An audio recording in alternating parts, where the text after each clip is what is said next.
Alright, Shalom. Shalom. Alright. Salaki. Close this thing. Alright, Shalom. Shalom. These are the brothers from the GMS Atlanta Church.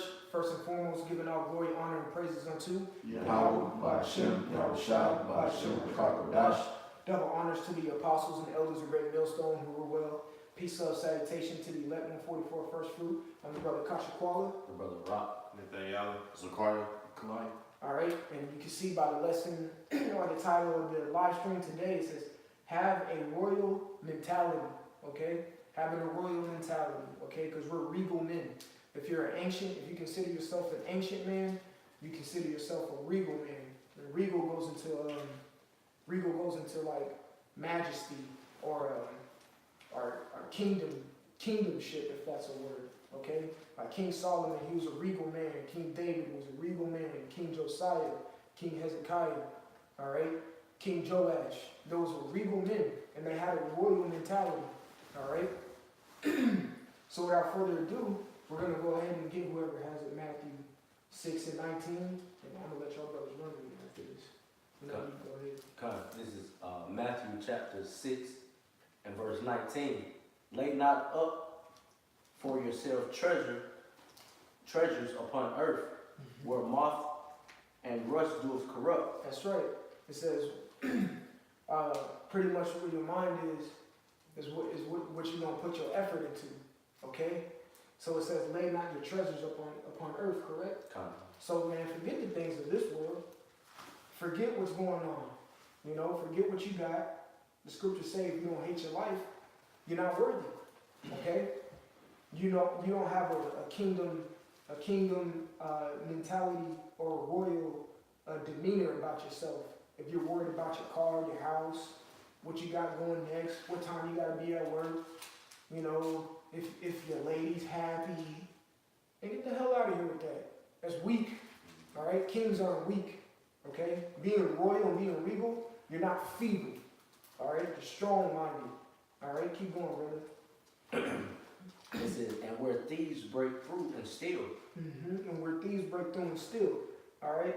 Who can break through and steal right now? Esau.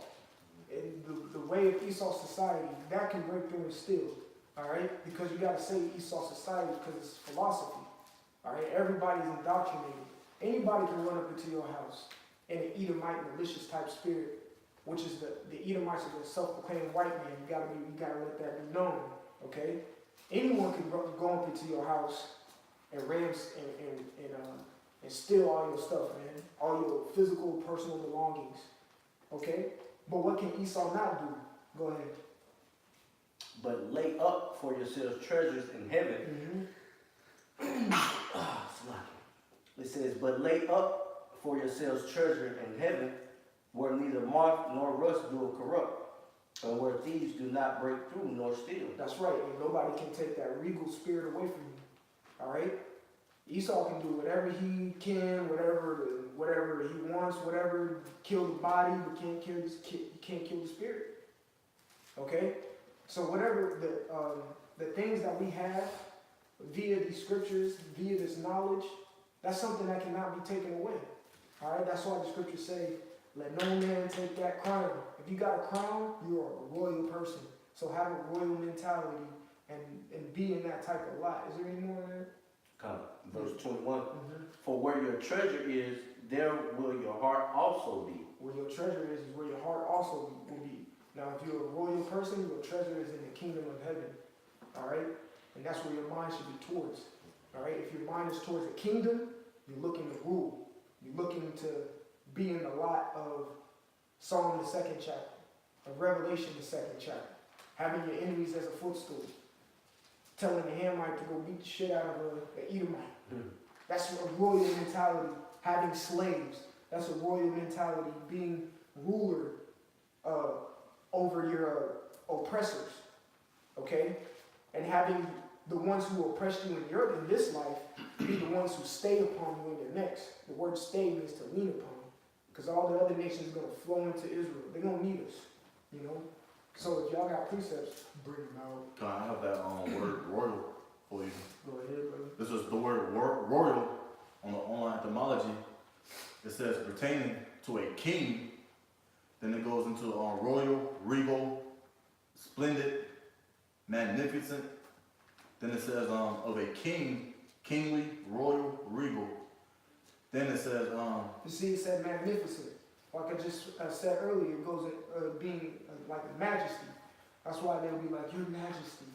Because they understand the royalness that we possess, or that individual possesses. You know, Your Majesty.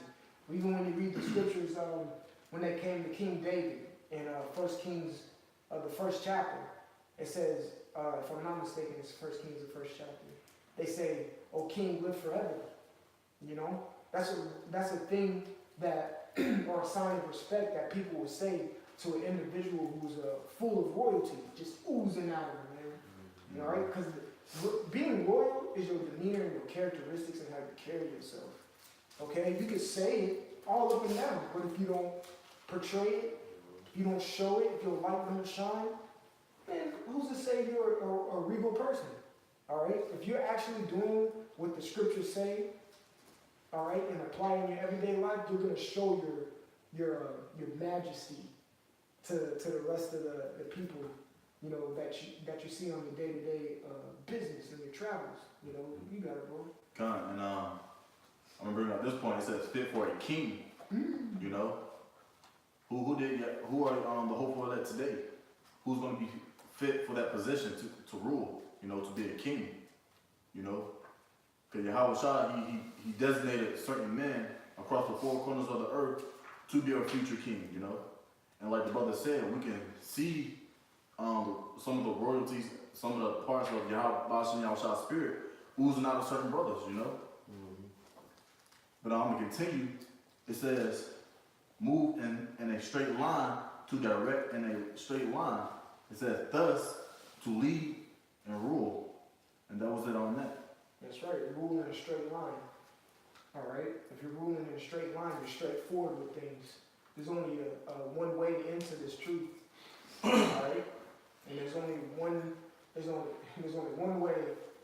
But pretty much there's only one. If you're taking that straight way, there's only one way out, and that's salvation. If you're not taking that straight way, the other way is leading to death. Okay, and if you're royal about it, you're gonna take that straight path, man. And it says one fit to rule. And then for the noun, it says a member of a royal family. Woo, a member of a royal family. Woo, what family are? Hey, man. All right, even the scriptures say go back to the ancient. Who out of the line out of the seed of Abraham came out royalty. All right, we are considered of the royal family, man. All right, great men were before us. All right, that's why we say in the Passover of our prospective tribes, we'll be like, me personally, I'll be Bun Gad. You know what I'm saying?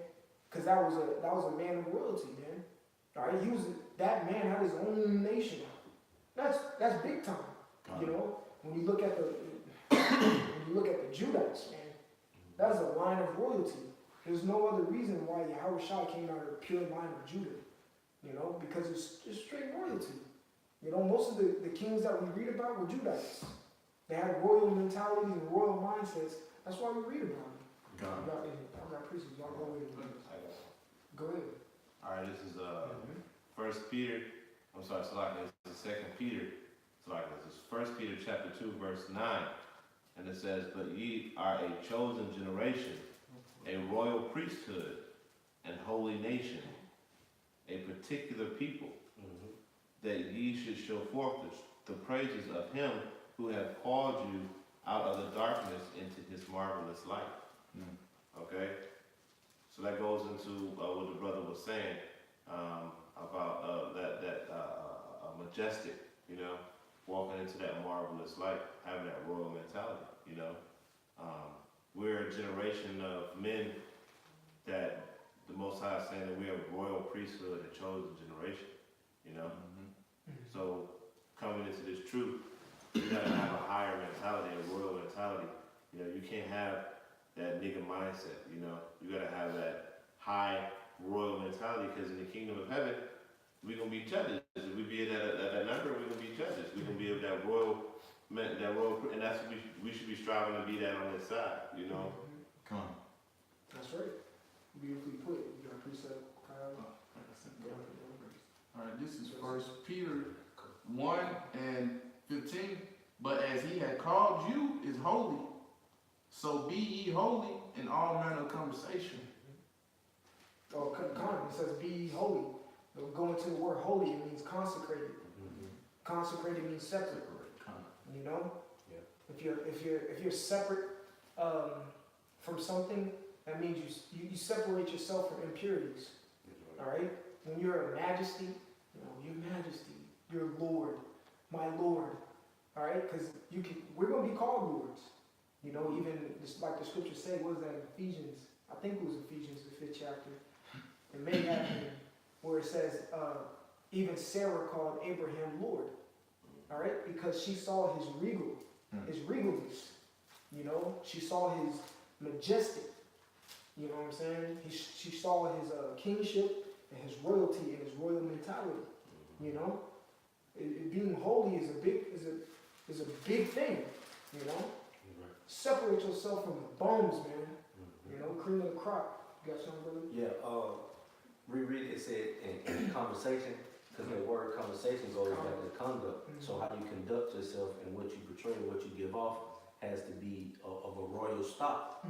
Okay, you can't be condemning 2/3 and acting like one. Yeah. Okay, so like it has to be something about you or aura about you that people see. That when they see you, like man, they probably can't put their finger on it, but it's just something about that guy. Yeah. All right, and that's the way we have to carry ourselves, by being holy and separate from these other nations, especially the heathen. You should have no heathenistic characteristics whatsoever, man, if you consider yourself an Israelite man, okay? Because to be a heathen, man, you just wild. You can do whatever you want to do. You're not held to any kind of standard, you know, you're not up under the law, okay? But to be under that law and to be of a royal stock, man, it has to come off that way. That's right, brother. And I got a quick precept, Sirach 19:29. It says, a man may be known by his look, and one that hath understanding by his countenance, That's right. when thou meetest him. Okay? So when you meet people on your day-to-day, it should be something about you that sets you apart, that makes you holy and separate from these other people, man, on your day-to-day. All right? But that's all I had to roll. That was in on that precept you brought. Yeah, you Okay. go ahead. This is First Peter 1:15. But as he had called you is holy, so be ye holy in all manner of conversation, Conduct. Yep, go. because it is written, be ye holy, for I am holy. That's the spirit. He says, for it is written, be ye holy, because I'm holy. Who do you get that from? Who did Peter get that from? Yahweh Shai.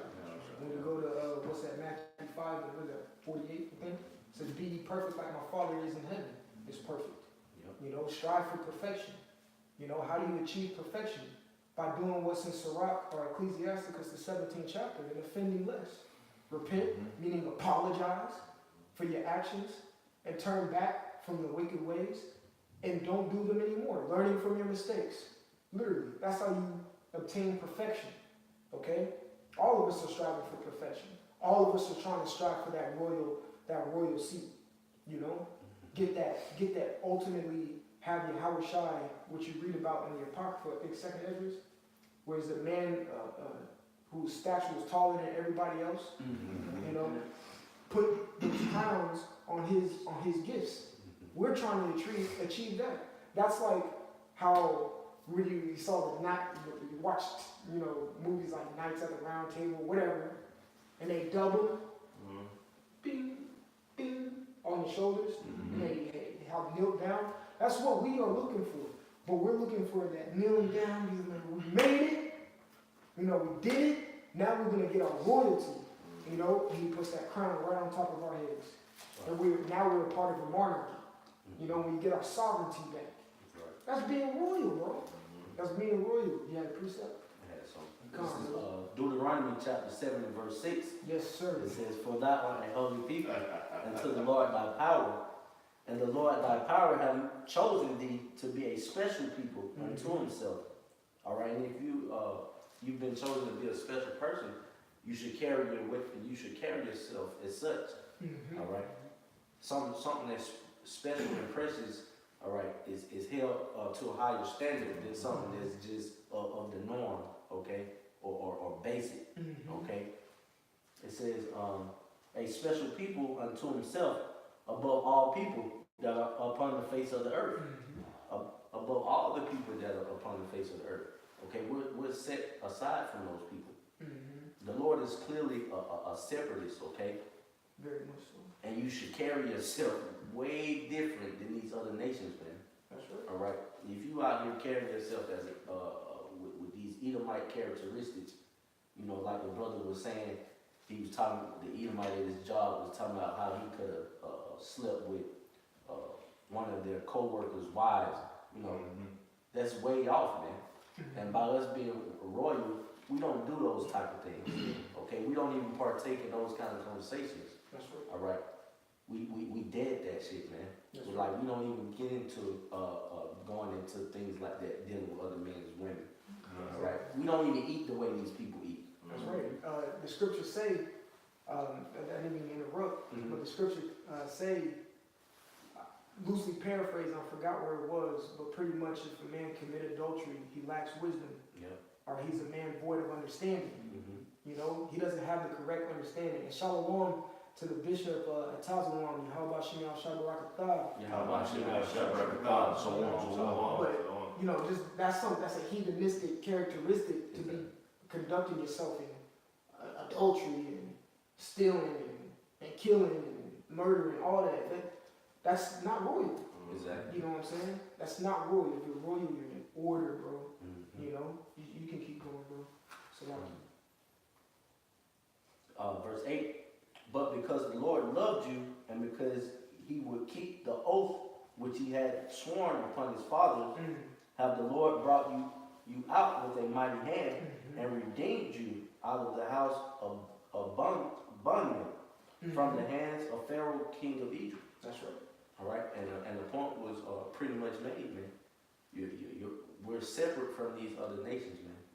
And even, you know, we're separated from 2/3 of our people as well, because they have those hedonistic characteristics, where it's a YOLO type of spirit, Yeah, or just, you know, a bunch of fuckery, man, that's right.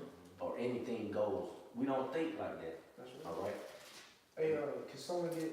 I think it's Sirach 24:7.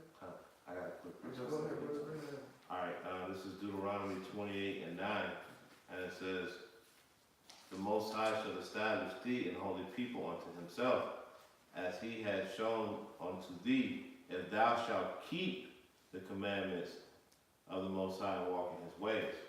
And that's how you have a royal mentality, man. You know, by keeping the law, statutes, and commandments to the best of your ability, you know, because then he'll bless you with that wisdom necessary to judge situations like a royal. Hold it. You know what I'm saying? Come. Hold it. You know. Can you hold it? So, hey, you know, that's all I really had on that. You know. Come on. Yeah, that's a beautiful point, man. You know, if you conduct yourself in the commandments of the Lord, you show that you love the Lord. You show that you love your hierarchy, your order, your commander in chief. Okay, and that's a royal thing to do. The scriptures, me and the brother was chopping it up on the way here, coming on the way here, was saying, like, one of my favorite verses is Hebrews 3:1. You brethren, partakers of the heavenly calling, consider the high priest apostle, Yahushua HaMashiach. All right, the high priest apostle of your profession, Yahushua HaMashiach. And if we're professionals, that means we have an operation. We have something to accomplish. We have a job to do. All right? And if we consider our high priest apostle, Yahushua, that's our manager in our job. We're the employees. We get orders and direction of what to do. All right? And if Yahushua is telling us to do these certain things, that's being royal. All right? Because what? Yahushua is life. According to Romans, what's that, 7:14, it says the law is spiritual. Now we understand that the law is Yahweh Shai. Mhm. If he's commanding us to do those things that are in the law, well, guess what? That's a royal thing to be partaking in, man. That's a royal mindset that you must have, man. You got to hold that, get that Sirach. John, this is Sirach 24:7. With all, so like with all this, I sought rest, and whose inheritance shall I buy? That's right. And when you read up top, verse 1 is speaking about the wisdom. But ultimately, this is Yahweh Shai, man. All right? It says, where shall I rest? So go ahead. Verse 8, so the creator of all things gave me a commandment, and he that made me cause my tabernacle to rest, and said, let thy dwelling be in Jacob, and thy inheritance in Israel. He created me from the beginning before the world, and I shall never fail. That's right. And he shall never fail. And the Lord, Yahweh Shai, is a royal man. After he did everything that the Lord told him to do, according to John the 17th chapter, he asked for glorification. Okay, when you're glorified, you're in a seat of authority. You're in a seat of a king. Okay, you're in a seat of a king. All right, you're big time, for the lack of better words. And if we're drinking of the same cup as Yahweh Shai, guess what we're going to receive? That regal, royal type mindset, and literally the benefits of being a royal person and the benefits of having a royal mentality right now. That's right. You know, you got it. All right, this is 1 Corinthians 10:21. Ye cannot drink the cup of the Lord That's and the true. cup of devils. That's right. You can't serve two masters. Go ahead. Ye cannot be partakers of the Lord's table and of the table of devils. That's right. You can't be wavering. You can't be double-minded. You can't be indecisive. You can't be, hesitant. You can't be a little bitch. Okay, for lack of better words. You can't be a little female. All right? Females are, where you want to go to eat, honey? I don't know. All right, let's go to Chick-fil-A. I don't want that. Yeah, that's a double mind right there. You can go anywhere you want to. All right, let's get some pasta. I don't want pasta. You being lukewarm. When you go into the root, I remember the brother Nathaniel and Tazawam did a video on lukewarm, if I'm not mistaken. Yeah. When you go into the etymology of lukewarm, it means weak. If you want to be royal, you cannot be weak. Like I said earlier, you can't be feeble. You know, keep going, bro. All right, I'm going to continue on. This is 1 Corinthians 10, verse 23. No, Slaki 22. Do we provoke the Lord to jealousy? Are we stronger than he? All things are lawful for me, but all things are not expedient. See, that's read up a little bit more where it says, read up a little bit more, you know what I mean. Okay. All right, this is 1 Corinthians 10, Get and I start at 20. 15. But I say that the things which the Gentiles sacrifice, they sacrifice No, to... so like, reread that verse you just read. All right, come. Just reread that, what you just read. Come, this is 1 Corinthians 10, verse 22. Do we provoke the Lord to jealousy? Are we stronger than he? 15, 14. That's right. Do we provoke the Lord to jealousy? Are we stronger than he? That's a rhetorical question, ain't it? Hell no, we ain't stronger than he. Get that, Job 14 and 15, real quick. This is Job chapter 15 and Yeah, verse 15, 14. Yeah.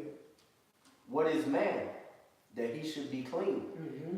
And he which is born of a woman that he should be righteous. That's right, that he should be righteous, man. There's another one in Job 4. I have to find it. But what is man that he should be clean? Keep reading. Verse 15.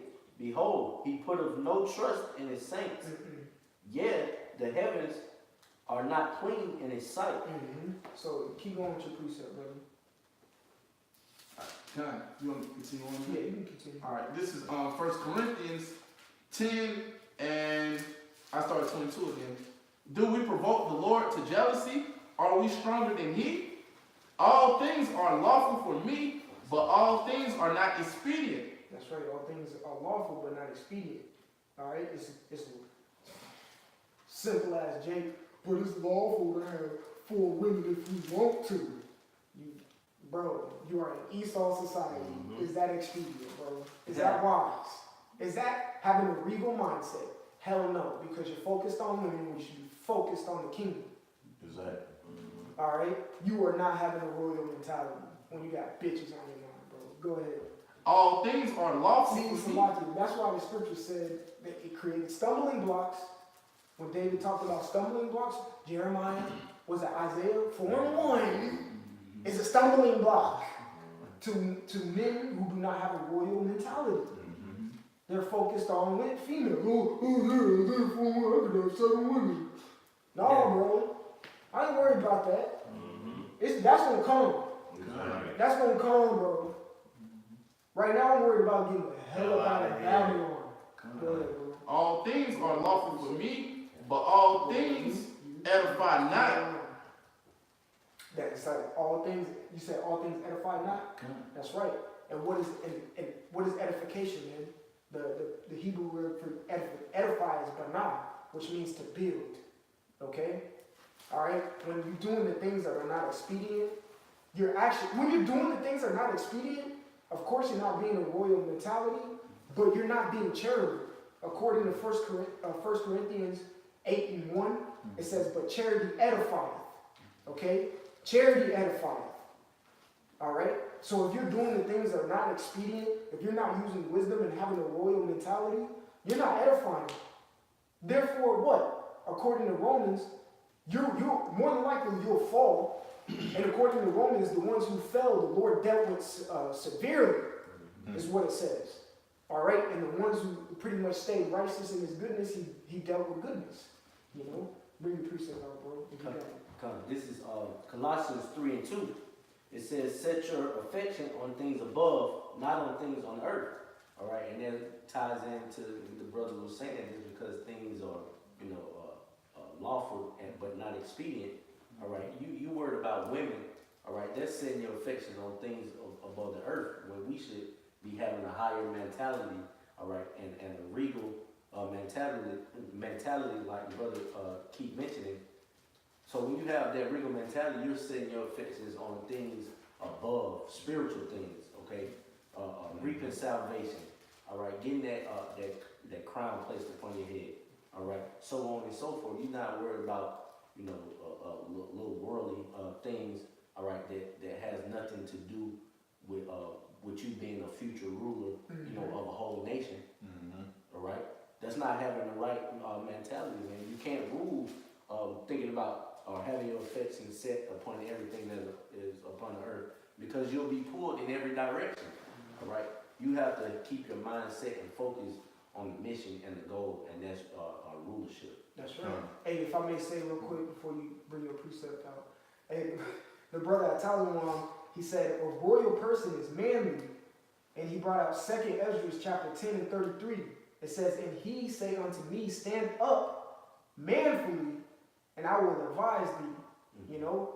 It says, and the brother said that's a part of the territory. Being a royal, you gotta be a man. A man ain't feeble, he ain't weak, man. But go ahead, brother. That goes into that, cause me and the brother, Arad did a lesson on being austere, being a man was bringing what? Royalty. But being a righteous man, not a wicked man. That's right. This is a classic. This is 1 John 2:15. Yes, sir. Love not the world, neither the things that are in the world. If any man love the world, the love of the Father is not in him. So if you block out everything in the world, what's going to be on your mind 24/7? The Lord, the spiritual things. If you S out the woman and the things that come with this wicked world, your number one goal is going to be Yahweh Shem Yahushua, That's your number one goal. That's How right. you going to get up out of here? The scriptures say, "Seek ye the kingdom, and then the things shall be added unto you." Just paraphrase it. Got it, bro? I'm going to continue. It says, for all that is in the world, the lust of the flesh, the lust of the eyes, and the pride of life is not of the Father, but is of the world. So when you out here just worrying about everything else, but this word, you're not of the Father, bro. The love of the Father is not in you. You can't have a regal mindset, which means you might be a 2/3, man, Because worrying about this world 24/7 bring forth death, That's right. you know, and it's going to get into that. I'm going to continue on to verse 17. It says, "And the world passeth away, and the lust thereof, but he that doeth the will of the Most High abideth forever." There it is right there, man. You worried about the carnal things of this world, man. It's going to pass away. And you attaching yourself on to this world, you're going to pass away along with it, you know. But then I'm going to read this part right here. "But he that doeth the will of the Most High abideth forever." Yeah. What's the will of the Most High? To do his law, statutes, and commandments, man. You know. Then he said, "If you love me, do my commandments." That's right. You know.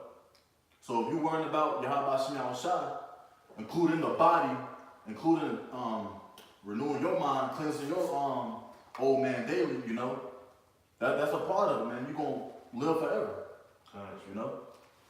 Alright, I got Get Colossians Yeah, first, and then Colossians, we'll get back to it.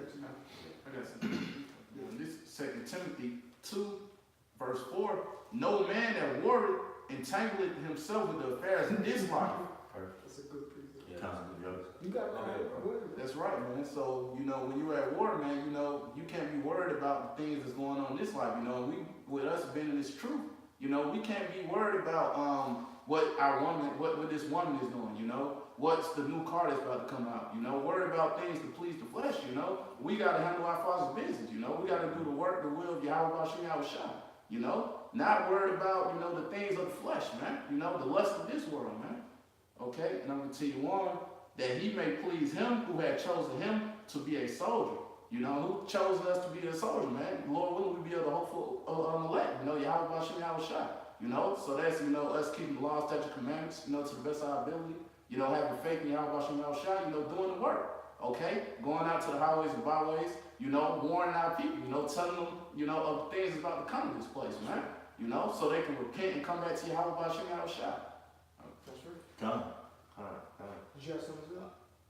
Oh no, beautifully said, man. You know, kind of. I was just, you know, agreeing. Yeah, you're spirit, man. Go ahead, brother. Alright, this is Job 30:1. It says, "Then the Most High answered out of the whirlwind and said, Who is this that darkeneth counsel by words without knowledge?" Okay? Because to go by the knowledge of this world is darkness, man. You know, going by the counsel of Yahweh Shem Shai and his men, that is what's light, you know, that is what's life. You know, that is what builds that regal mentality, you know. It's by hearkening on to the knowledge that the Heavenly Father had given us, you know. Then he says, and this is the point right here in verse 3, it says, "Now," and this goes into the Bishop of Tazawan's point when he says, a royal man is a manly man, with roughly paraphrasing. A royal person is manly. A royal person is manly, and this is what the Most High said. He said, "Now gird up now thy loins like a man." You know, stop complaining, bro. You good. Stop complaining. You know, have a royal mentality. You know, that's being manly is a royal quality. So, you know, that just lets you know what type of society we have right now, because we have a lot of effeminate men out here, man.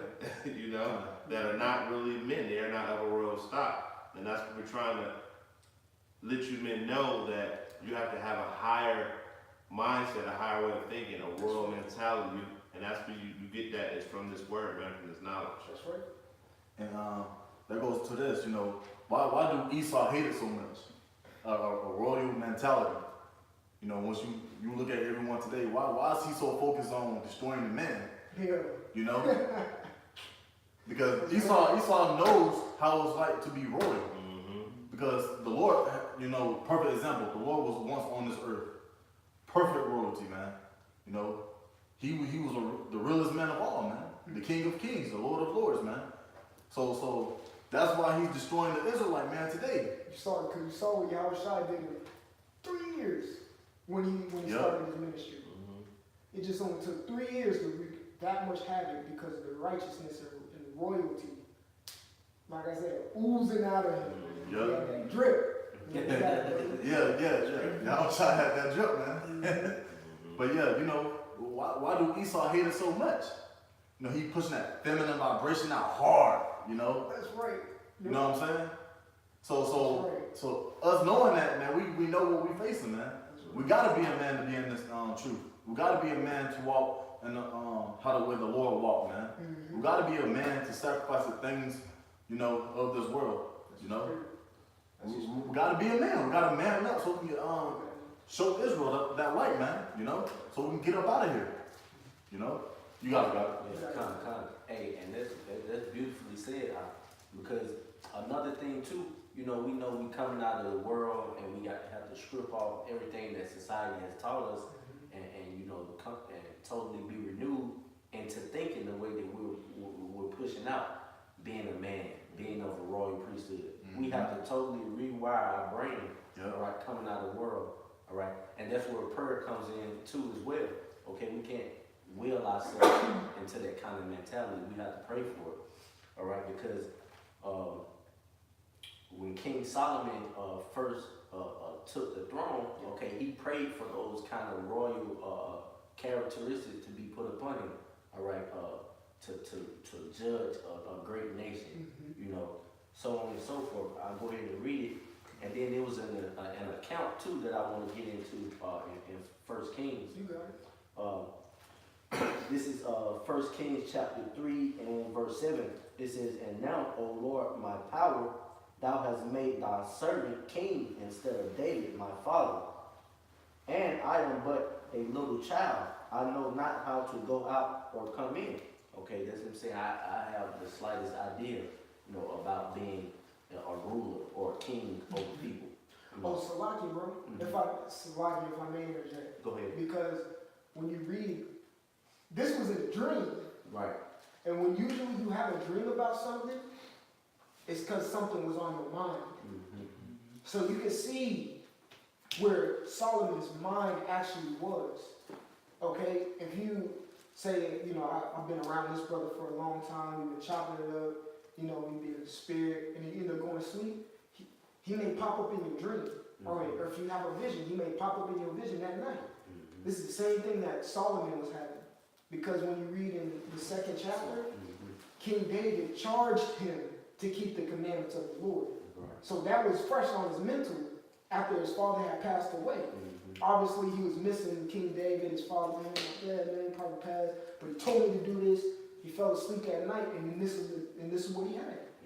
You know, it was on his mind. Go ahead, brother. This is 1 Kings 3 and verse 7 again. It says, "And now, O Lord, my power, thou hast made thy servant king instead of David, my father. And I am but a little child. I know not how to go out or come in. And thy servant is in the midst of thy people, which thou hast chosen, a great people, that cannot be numbered nor counted for the multitude." Okay, that's Israel. He's being anointed, he's being appointed to be king over Israel. And he's saying to the Lord, you know, basically give him, you know, what he needs in order to take charge over these people, man, his chosen people. Verse 9, it says, "Give therefore thy servant an understanding heart to judge thy people, that I may discern between good and bad." And that's another characteristic you must have, you know, with being a royal. You have to have discernment. You have to have the spirit of judgment. Okay? It says, "That I may discern between good and bad, for who is able to judge this thy so great a people?" All right. Verse 10, "And the speech pleased the Lord that Solomon had asked this thing," because Solomon could have asked for anything. All right. He could have asked for carnal things, the money, the clothes, the hoes, you know, so to speak. The chariots back in the day. Right. Right. Yeah. Dripped out chariot and all these carnal things, man. But nah, man, he asked for the spiritual aspect. But in retrospect, the Lord added those things onto him anyway. Okay. But I'll skip down to the account where his judgment and discernment had to be used. Okay. With the two women, you know, because with us, you know, having to have that sort of rulership, we have to have certain ways of discernment and judgment and utilize those characteristics. This is 1 Kings 3:16. It says, then came two women that were harlots unto the king and stood before him. And the one woman said, O Lord, I and this woman dwell in one house, and I was delivered of a child with her in the house. Okay, these two women lived under the same roof. All right, and both of them had a child. It says, verse 18, and it came to pass the third day after that, I was delivered, that this woman was delivered also. Okay, so they gave birth at the same time. And it says, we were together, there were no strangers with us in the house, save we two in the house. So it wasn't anybody in the house but the two women. Verse 19, and this woman's child died in the night because she overlaid it. Verse 20, and she arose at midnight and took my son from bedside me, and then, and while thine handmaid slept, and laid it in her bosom, and laid her dead child in my bosom. So she's saying the woman, as she was asleep, switched out her dead baby for her baby that was alive. All right.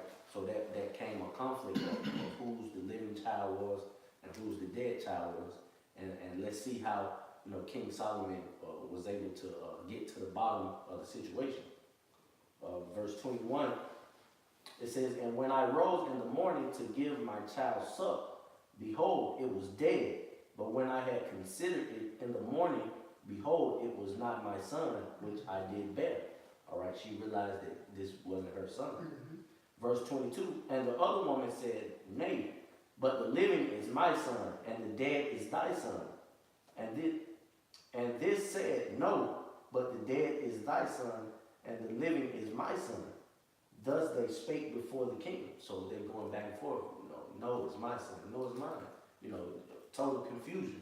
Verse 23, then the king, the one said, this is my son that liveth, and thy son is the dead. And the other said, nay, but thy son is dead, and my son is the living. And the king said, bring me a sword. And they brought a sword before the king. And the king said, divide the living child into two, and give half to one and half to the other. Fair. Right. So King David, like, hey, King forget it. Solomon. King Solomon, forget it, man. Hey, bring me a sword. We finna get to the bottom of this. Chop the little motherfucker in half, and we'll. You gotta think about it too. The case, what you read was the case. Yeah, right. And then what you read next was Solomon's decision was the judgment, the Right. royal judgment. Mm-hmm. All right, but you gotta think about it. With Samson, when that girl who pretty much nagged him only to the brink of death. Mm-hmm. What do you think Solomon was like? But that was my baby. Give me the kid. Right. Shut up. Yeah. Shut up. Just give me the kid. Give me a sword. We're gonna split him in half, and we're gonna let it be. But let's listen to what happened. Verse 26. Then spake the woman, whose the living child was, unto the king, Mm-hmm. for her bowels yearned upon her son, and said, O my lord, give her the living child, Mm-hmm. and in no wise slay it. But the other said, let it be neither mine nor thine, but divided. Verse 27. See, the spirit beareth witness Mhm. on who's who. You obviously can tell whose child it really belonged to. Right. Because the lady who's like, just give it to her and let the child live. Well, that was obviously her child. Yeah. Because she just wanted the child to live regardless. But go ahead, She bro. had a certain level of compassion for the child. Integrity. Man. Yeah. You know. Verse 27, then the king answered and said, give her the living child, and in no wise slay it. She is the mother thereof. Right? Verse 27, and all Israel heard of the judgment which the king had judged, and they feared the king. And for they saw the wisdom of the Most High was in him to do judgment. All right? So ultimately, he came down with righteous judgment. And that's the kind of mentality and the level of discernment we must have as well by having that royal mindset. That's right. Go ahead, brother. This is Isaiah chapter 3, verse 12, and it says, well, because this is going into what the brother was talking about earlier, and it just made me think of a scenario that happened at my job the other day. I was talking to a young lady, and she was talking about how, you know, the men in this society are just so super effeminate, you know. They don't think like men. And I asked her, I said, well, who raises them? Who raises all these men? And she said, well, the women do. And I said to her, can a woman teach a man how to be a man? And she said, no. I said, so there you go. So the women are teaching the men how to be effeminate, right? And then it goes into the scripture right here, Isaiah 3 and 12, it says, and as for my people, children are their oppressors, and women rule over them. O my people, they which lead thee cause thee to err, and destroy the way of thy paths. And it's the women in these churches, it's the women in these homes that be raising these children that teach them these unmasculine, unmanly ways, man. You know, to teach you to be effeminate. You know, the brother had put a video in chat the other day, and it was just, you know, it was a Jake, and he was just going off talking about how these men out here are like females nowadays, you know, and there's nothing regal about them, you know, and a lot of it stems from the fact that, you know, men ain't coming out of their mama's bosom, man. They still connected to it, you know. They still at the umbilical cord. Kind What of. is Ramon's boy? Yeah, because I was gonna bring out this precept, because I know this brother kept quoting it. The second Ezra, 2 and 43, and in the midst of them, there was a young man of a high stature, taller than all the rest, and upon every one of their heads he set crowns, which is talking about, you know, the elect. It goes back to that royal family that I brought out, you know, the definition. And out of that royal family comes the hopeful elect. You know, the man who's been regal unto the Most High, you know, the man that's been cutting out this world, you know. That's who is he talking about. Then it says, and was more exalted, which I marvel at greatly. You know, your majesty, my Lord, that's to come, you know. After all these things, man, you know, us having that royal mentality towards Yahweh Shem Yahushua, and not being in that nigga spirit, you know. You know, that I want to roll a joint up and mess with his woman, and that's not a royal mindset. In order to get that crown on your head, man, we gotta walk as Yahweh Shah did, man. You know? That's what it all boils down to. Who's gonna do my work, who's not gonna do my work. You know? Who is of my royal stead, who is not of my royal stead, you know? There's a division, That's right. you know? Man, you got I got some. This Revelation 5 and 9 point at 10. This Revelation 5 and 9, and they sung a new song saying, "Thou art worthy to take the book and to open the seals thereof, for thou wast slain and have redeemed us to the Most High by thy blood out of every kindred and tongue and people and nation." And continue on the 10, and had made us unto our power kings and priests, and we shall reign on the earth. That's right. I'm gonna get the word kings real quick in the Greek. It's basileus, if I'm saying that correctly. It says a leader of the people, prince, which in order to take up upon the name Israel or Yasha'Allah, that's what you are. You got to be royal to take on the name of an Israelite, kind of. especially claiming that you're from a specific tribe. You know, it says a commander, all right, lord of the land. See, that goes back to what we said, that we're going to be called lords. It says king. Let's go into the Strong's definition. It says, through the notion of foundation of power, a sovereign, all right? So we're going to get the word sovereign, because the word sovereign is heavy, okay? So lock it, bear with me. So the word sovereign, I love the word sovereign. It says a supreme ruler, especially a monarch, If you go into any type of monarchy, what did they have at the head? A king. Then they had their princes, their princesses, their queen, whatever. Then they had their knights. But it was of a royal, majestic order. All right? It says possessing supreme or ultimate power. Sovereign is what the word king means. Okay? It says of a nation or its affairs acting or done independently without outside interference. Israel gonna do that independently. Ain't gonna be no say so. There ain't gonna be no Psalm 83 in the kingdom laws. It's gonna be Israel. God dang it. There ain't gonna be no Confederate. No, Israel. And y'all know what we say. That's why we have a Micah 4:1 where it says all the nations will flow into it. That's why you read in Revelation, was that 5 and 9, where it says the tongues, the nations, the people.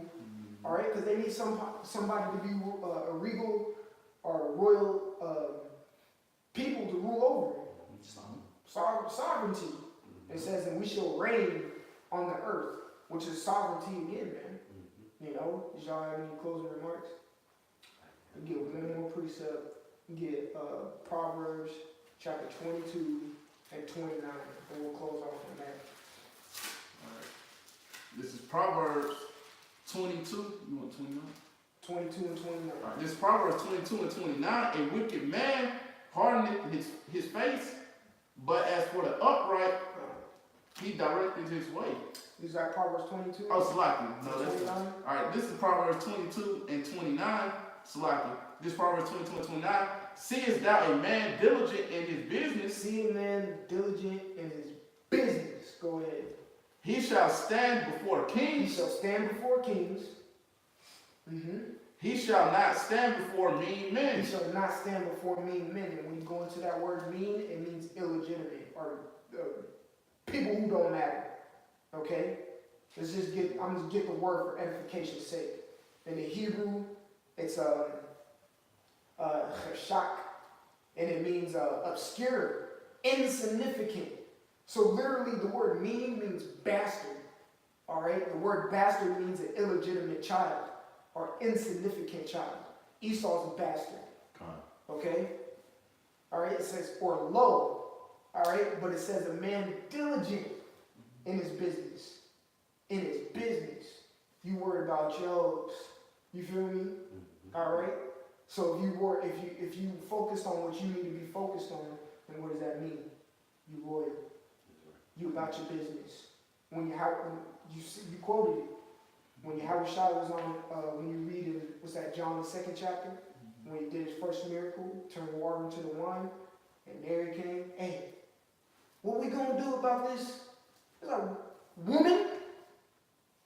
What that got to do with me? It ain't my time yet. And he said, I'm about my father's business. You know what I'm saying? He was a man about his business because he had a certain task and mission at hand, and he had a royal mentality. I ain't worried about a woman. I ain't worried about that. I'm trying to save this whole nation right now, man. I'm not worried about some wine for it, but man, just get the barrel, man, put some water in it and take it out. And next thing you know, they dip in it, it's wine. But yeah, I ain't worried about that right now, man. I got my disciples with me. We about to push this word. We about to do what it does. You know what I'm saying? That's how Yahushua was playing out when he was on earth. But he was a man diligent in his business. He was royal. And it says he shall stand before kings. Okay?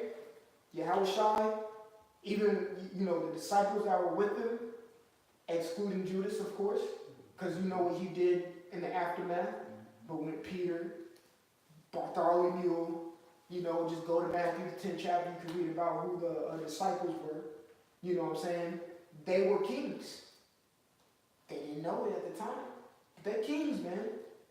They were kings, and they back on this planet Earth today doing the same thing, pushing the word, and being in a royal state of mind. And it says that he shall not stand before mean men.